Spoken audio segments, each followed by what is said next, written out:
Continua il nostro viaggio tra i posti abbandonati della nostra provincia.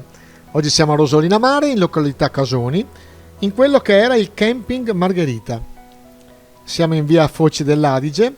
Il campeggio occupava una superficie di 64.000 metri quadri, con spiaggia dedicata, ed era considerato un campeggio a 3 stelle. Oggi purtroppo si presenta così.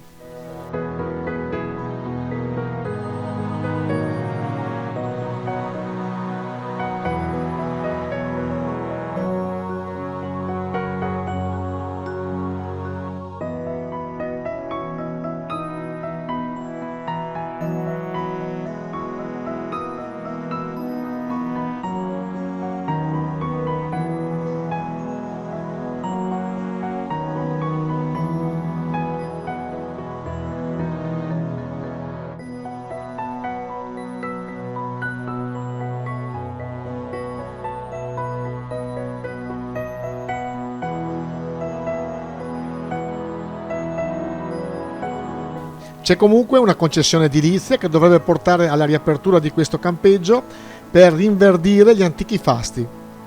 Speriamo.